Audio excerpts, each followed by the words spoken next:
Salut à toi, bienvenue sur LB Podcast. J'espère que tu te portes bien. Si ça ne va pas, j'aimerais tout simplement te rappeler que Jésus demeure sur le trône. Il est dit dans le psaume 46, « Arrêtez et sachez que je suis Dieu ». Alors, peu importe les complications, peu importe les moments compliqués, c'est vrai que ça peut être plus facile à dire parfois qu'à réaliser, mais j'aimerais tout simplement t'encourager à t'arrêter et à savoir que Dieu est Dieu. Aujourd'hui, on est dans la rubrique « Viens, on parle » et aujourd'hui, on parle consécration.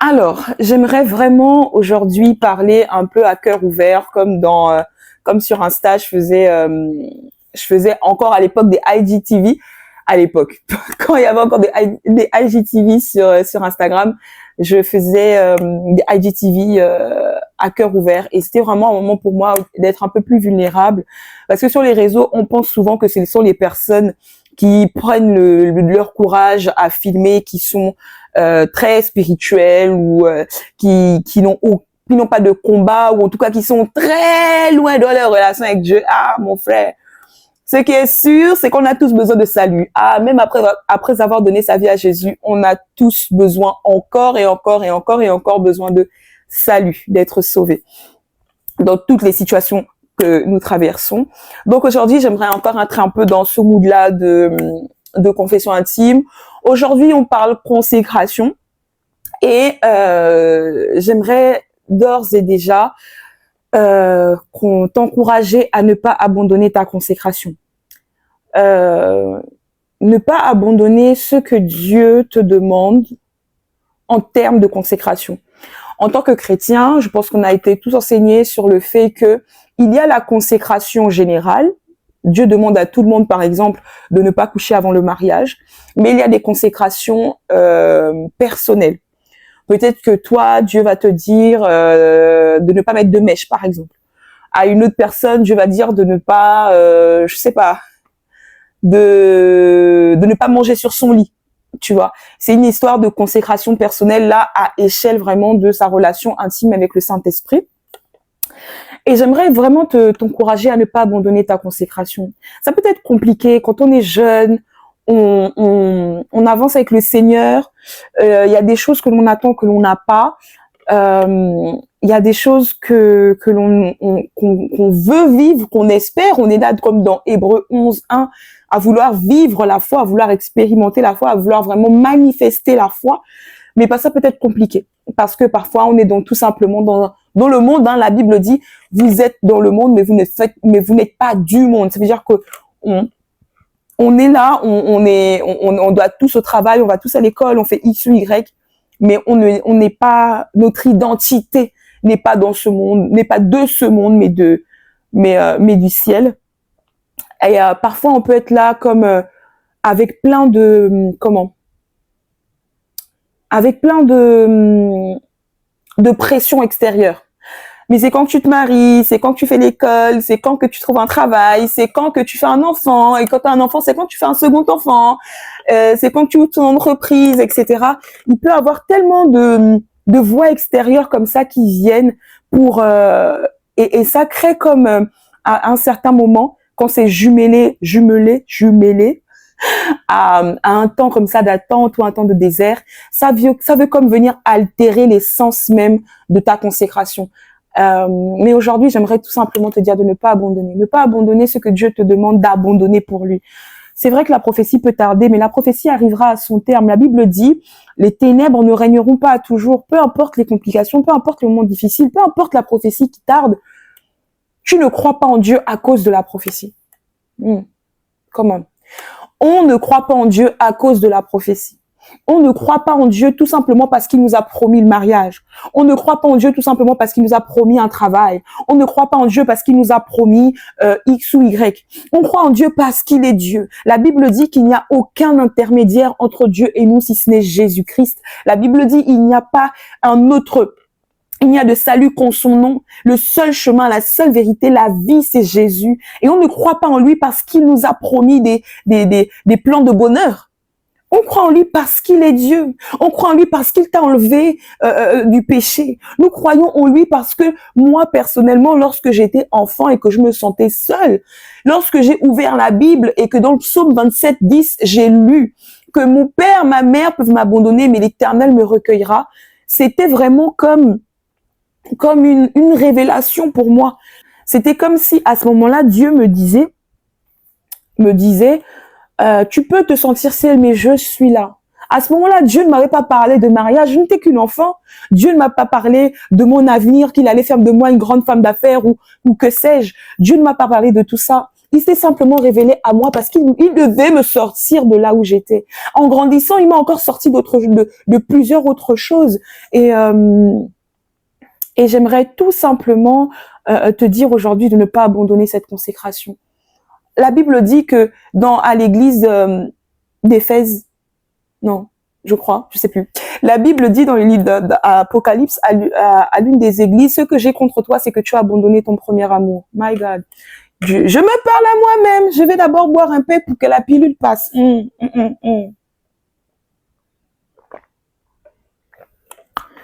Waouh.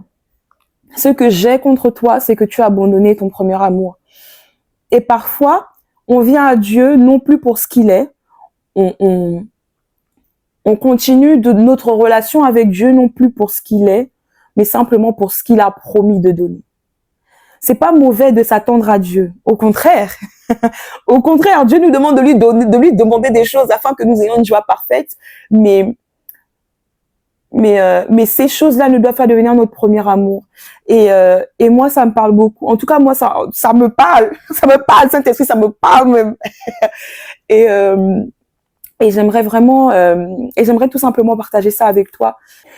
On est dans un temps où, à chaque fois qu'il y a ces voix extérieures qui viennent agresser, un peu en mode, c'est quand tu te maries, c'est quand tu fais des enfants. Et parfois, c'est simplement des voix par amour. On a des membres de famille qui voient l'âge avancé, etc., qui nous disent c'est quand le mariage, c'est quand les enfants, etc. L'horloge biologique, ça fait tic-tac, tic-tac, mais bon, Jésus n'est pas soumis au temps, il a créé le temps. Donc, horloge biologique, on n'est pas dedans. Faut aller regarder le témoignage de Sinache, comment elle a eu son enfant. Mais en tout cas, pour dire que quand ces voix-là viennent, vraiment, ça peut vraiment perturber. Et parfois, le diable peut utiliser ces voix-là, tu vois, ces voix qui viennent vraiment perturber, parasiter, pour t'empêcher de faire l'œuvre de Dieu ou pour tout simplement continuer de te consacrer pour l'œuvre de Dieu, pour Dieu, tu vois. Et que l'on abandonne le premier amour, la consécration pour qui est Dieu, pour aller comme assouvir un peu ou faire taire ces voix pressantes pour avoir un peu en quelque sorte la paix, aller faire un enfant en mariage parce que ça a fait un peu taire les voix qui viennent comme ça te dire c'est quand tu fais un enfant, c'est quand tu fais un enfant, c'est quand tu te maries, etc. Aller dans une profession qui n'est pas la tienne ou à trouver ou accepter n'importe quel travail parce que tout simplement il y a encore et encore et encore ces voix qui viennent t'agresser. Même avant de commencer cette vidéo, le diable est un menteur. Même avant de commencer ce podcast, bim, attaque dans mes pensées. Je dis non mais tu blagues avec moi. Je vais servir Dieu. Je vais faire cet épisode que tu le veuilles ou non.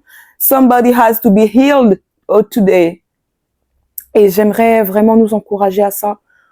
Une fois que l'on aura touché à ce que Dieu nous a promis, une fois que tu auras eu la réalisation, la réalisation est déjà faite dans les lieux célestes, mais une fois que tu auras palpé dans le physique ce que tu demandais à Dieu, what's the next step? C'est quoi la prochaine étape? Il y a toujours comment dire?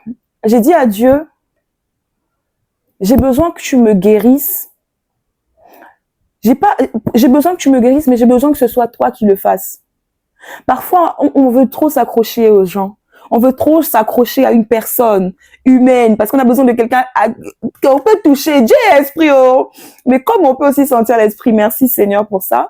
Mais parfois, on veut trop s'accrocher à quelqu'un qui va nous comprendre, quelqu'un qui va nous aider à nous en sortir. On va aller voir les thérapeutes, etc. Et je ne dis pas que c'est une mauvaise chose. Mais parfois, la guérison, là, il y a d'abord Dieu. Avant que ce soit que l'on nous reçoive ce que l'on a demandé, avant que l'on nous reçoive la manifestation physique de ce que l'on a demandé dans la prière. Il faut d'abord que nos cœurs soient guéris. Il faut d'abord que nos cœurs la cherchent d'abord Dieu, que l'on revienne à notre premier amour. Merci Seigneur, que l'on revienne à notre premier amour. Et j'aimerais vraiment t'encourager à servir Dieu. Le service est une couverture. Dans ta consécration, dans ce que Dieu te demande, dans tes principes de vie avec lui, n'oublie pas, c'est lui, c'est le Saint-Esprit qui décide, mais ajoute le service. À tes résolutions répondra le succès. Toi aussi, ajoute le service. Ne reste pas oisif. Le service, ce n'est pas que à l'église. Le service, ce n'est pas que chanter à l'église ou faire l'accueil à l'église. Le service, c'est aussi évangéliser dehors. Le service, c'est aussi prendre du temps pour parler à un ami, à une sœur, à un frère. Le service, c'est être au service de Dieu tel qu'il le veut, tout simplement. Alors, le service est une protection. Quand tu sers Dieu, tu sais que tu ne peux pas faiblir, tu ne peux pas faillir. Plusieurs personnes sont par exemple dans le domaine de la délivrance. La Bible dit, et ça c'est biblique, voici les signes auxquels on reconnaîtra les enfants de Dieu. Ils chasseront les démons, ils imposeront les mains aux malades, etc. Et plusieurs personnes sur le domaine de la délivrance, par exemple, ne se sanctifient pas. Plusieurs personnes sur le domaine de la délivrance, mais donc chassés par l'Esprit de Dieu, permettre à l'Esprit de Dieu en eux de chasser un démon du corps d'une personne, par exemple, ou de la vie d'une personne, mais n'ont pas une vie de consécration derrière. Ou alors laissent leur vie de consécration être altérée. Bah ça, c'est tout simplement laisser l'occasion à l'ennemi de venir et de tout simplement attaquer. Pourquoi? Parce que ta couverture n'est pas étanche, ta couverture est trouée, ta couverture est tout simplement pas assez forte, pas assez costaude, pas assez épaisse pour empêcher aux attaques de l'ennemi de te toucher. Le service est une couverture. Le service t'aide à te consacrer. Le service t'aide à garder la consécration. Et j'aimerais te dire que Dieu fera. Dieu fera, ma sœur. On a vu en 2024 beaucoup de mariages. Et 2024 showed us Pepe. Single people. We saw Pepe on Instagram. We saw c'est-à-dire que il y a eu tellement de mariages, tellement de fiançailles. Et tu peux te dire, mais c'est comme mon tour, en fait. Mais le mariage n'est pas une finalité. Le mariage n'est pas notre premier amour. Une fois qu'on sera marié, ce sera quoi? On a trop accompli le but de notre vie, on peut plus rien faire. Et ça, c'est quelque chose que je me rappelle toujours. Une fois que tu es marié, déjà même, est-ce que tu es... Le mariage, c'est pas des blagues, en fait. Mieux, moi, j'enjoy encore mon célibat. J'enjoy encore mon célibat. Le mariage, c'est pas des blagues. Donc, une fois que tu es marié, une fois que tu as trop eu cette voiture, une fois que tu as eu trop... C'est quoi après? Ce que tu as aspiré, ce à quoi tu as aspiré tant là. Tu as eu ça, maintenant, tu ne sers plus Dieu, tu ne fais plus rien, tu ne pries plus, etc. Non, tout ça, ce ne sont pas des finalités. Ce ne sont pas des finalités. Ce ne sont pas des finalités. La finalité, c'est aller au ciel. La finalité, c'est ne pas rater l'enlèvement. Et j'aimerais vraiment t'encourager, ma sœur, et mon frère, à oui, chercher à la grâce du mariage. D'ailleurs, il y a eu beaucoup de paroles d'hommes de Dieu sur l'année 2025 concernant le mariage, beaucoup de fiançailles. Mais en attendant, les âmes doivent être sauvées. En attendant, tu dois faire l'école pour avoir ton diplôme et après gagner l'argent pour faire les croisades d'évangélisation. En attendant, dans ton célibat, tu peux te construire. Dans ton célibat, tu peux te construire. Sur mes réseaux, je peux parler parfois de mariage. J'ai même fait un challenge de prière sur la préparation au mariage. Mais ce n'est pas une finalité. En dehors de ça, là, on a des vies, on a des objectifs. Et notre but ultime dans la vie ne peut pas être le mariage. En tant que femme, en tant qu'homme, il y a beaucoup de choses auxquelles Dieu t'appelle. Tu n'es pas défini par le fait d'être marié ou pas. Sinon, l'apôtre Paul n'aurait pas été l'auteur de tant d'épîtres ou de tant de lettres dans la Bible. Si le mariage n'était que son goal, être mon marié là, il n'aurait pas accompli son ministère, ou bien c'est comment? Lui-même, il a compris que pour mieux me concentrer sur Jésus là, mieux, je deviens eunuque. Mieux, je me consacre à Dieu. Et voilà, c'est ce que je voulais partager avec toi. Et si jamais tu ne connais pas tu ne connais pas les critères de ton alliance avec Dieu, moi-même ici, en bas, demande au Seigneur, qu'est-ce que tu ne veux pas que je fasse? Seigneur, qu'est-ce que tu veux que je fasse? Comment est-ce que tu veux que je marche? Et c'est pas forcément tout le temps, c'est pas tout le temps qu'on obéit. Ce n'est pas bien. Je ne dis pas que c'est bien. Ce n'est pas bien. Mais vraiment, peu importe le péché, relève-toi.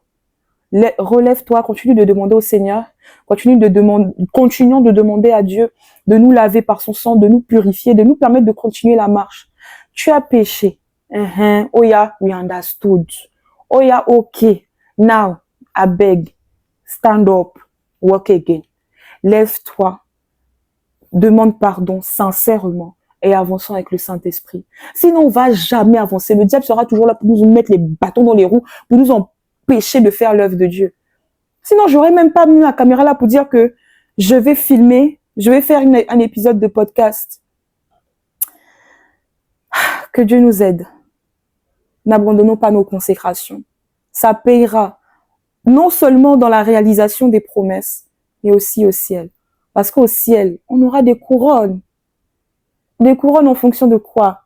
De ce qu'on aura vécu ici, de ce qu'on aura fait ici. Au ciel, on sera assis avec Dieu. Au ciel, il y a des places qui sont préparées pour nous. Moi, je veux pas une place Mandjango, bad, ça tient pas en équilibre.